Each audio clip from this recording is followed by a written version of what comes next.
Bom dia, galera! E aí, pessoal, como é que tá? Esse momento delicado aí, como é que vocês estão enfrentando? Fazendo as atividades, eu sei que vocês estão, né? Que bom, eu fico feliz por isso. Eu acho que essa estratégia que nós, né, daqui da escola bolamos, tem dado muito certo. Para hoje, né, como nós teremos a avaliação de ciências amanhã, na terça-feira, eu preparei para vocês aqui uma rápida revisão, esse contato que eu possa ter com vocês para a gente falar um pouquinho sobre os conteúdos que a gente já abordou e que serão trabalhados no momento da avaliação. A atividade da semana passada, o vídeo que eu passei com o resumo, já trouxe um pouquinho dessa revisão. Vocês tiveram a oportunidade de assistir e fazer um resumo, trazendo, né, os conteúdos que serão abordados agora, serão revisados agora, na verdade, e eu vim aqui só para dar uma reforçada. Então, a nossa revisão ela se trata das relações entre os seres vivos. Nessa relação, a gente pode estar falando sobre a formação dos ecossistemas.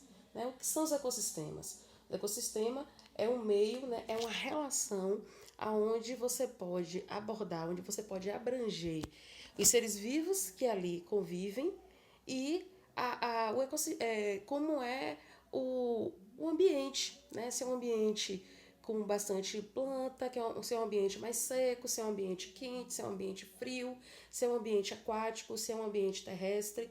Todos esses ambientes, eles podem representar um ecossistema. E dentro desse ecossistema, você vai ter uma infinidade de seres inseridos nesses ecossistemas. Desde os seres microscópicos até seres superiores, até animais mamíferos de alto porte ou também de plantas de grande porte. Então, vários seres vivos podem estar inseridos nesse ecossistema. Lembrando que o ecossistema ele é formado por caracteres bióticos e abióticos, sendo os caracteres bióticos, bio, eu já falei para vocês, essa palavra ela significa vida. Então, são aqueles organismos que têm vida e os seres abióticos são os organismos que não têm vida. Para formar esse ecossistema, a gente parte lá desde o primeiro serzinho que o compõe, que seria o indivíduo. Né? Você tem um ser vivo, pode ser um animal, pode ser uma planta, pode ser uma bactéria, pode ser um fungo, qualquer tipo de organismo, desde que ele seja vivo, ele é considerado, ele é isolado lá, ele é considerado um indivíduo. A depender da espécie, a depender do tipo de animal, do tipo de vegetal, do tipo de micro-organismo que compõe, né, que representa aquela espécie, ele pode tanto viver isolado, como também viver acompanhado de outros seres da mesma espécie. Então, quando nós temos uma reunião, um agrupamento de seres da mesma espécie, aí nós temos uma população, que é essa imagem aí, essa segunda imagem que vocês estão visualizando. Primeiro nós temos aí um pinguim isolado, depois nós temos os pinguins agrupados formando uma população.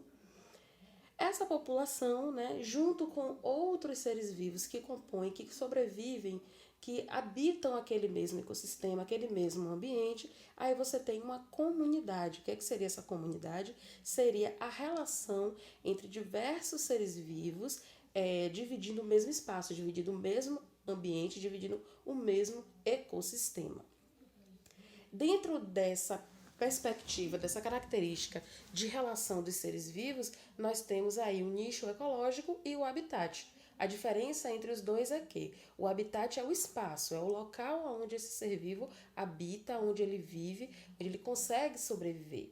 Pode ser, como eu falei, né, um ambiente aquático, um ambiente terrestre, um ambiente frio, um ambiente quente, com pouca disponibilidade de vegetais ou muita disponibilidade de vegetais. Existem diversos habitats espalhados pelo mundo afora. E o nicho ecológico são as estratégias, são a forma como esse ser vivo ele vai articular para conseguir sobreviver naquele habitat, a forma como ele se alimenta, a forma como ele se reproduz. Então, isso caracteriza o nicho ecológico.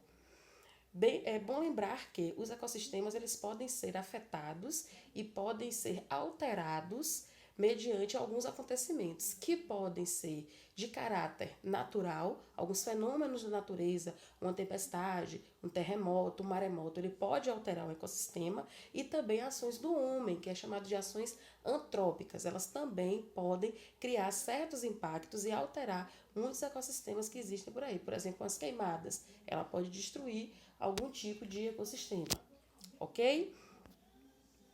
Além, né, desses aspectos que nós acabamos de relembrar, temos também as estratégias de sobrevivência. São as estratégias que os seres vivos eles utilizam para conseguir viver nesses ambientes. A gente tem mania de dizer que a natureza é selvagem, né? Que a natureza ela é violenta. Então, para isso, os seres vivos eles precisam criar estratégias para conseguir sobreviver nesses espaços.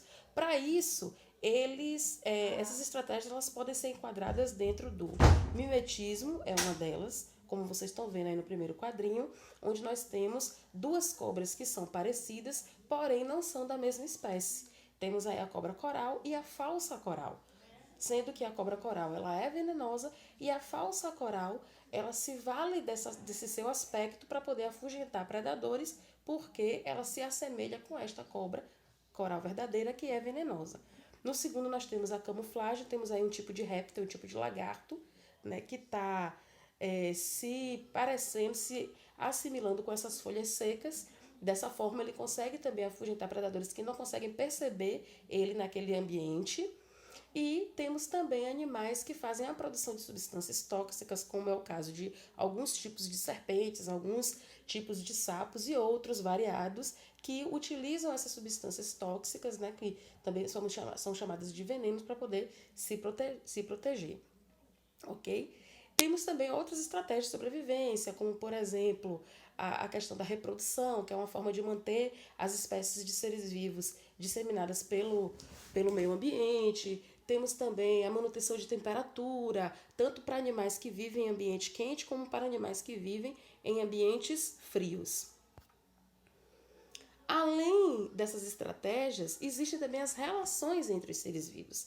Os animais eles precisam se relacionar para conseguir dividir um mesmo espaço, para conseguir dividir um mesmo ambiente, um mesmo ecossistema. E essas relações elas podem ser do tipo harmônicas, que são as relações onde há interação entre seres vivos e nenhum dos dois sai prejudicados, muito pelo contrário, ou os dois podem sair beneficiados, ou um dos dois sai beneficiado sem que o outro se prejudique. E também existem as relações desarmônicas, aonde, consequentemente, uma das partes envolvidas na relação irá sair prejudicada.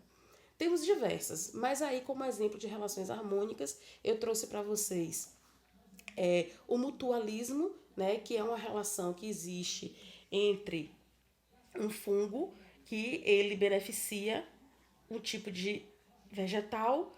Temos também a sociedade representada aí pelas formigas.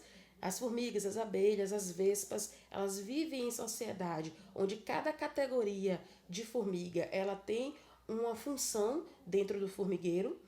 E temos também aí a protocooperação, onde nós temos aí o nosso querido peixe palhaço, né, que parece muito com o Nemo do filme lá Procurando Nemo.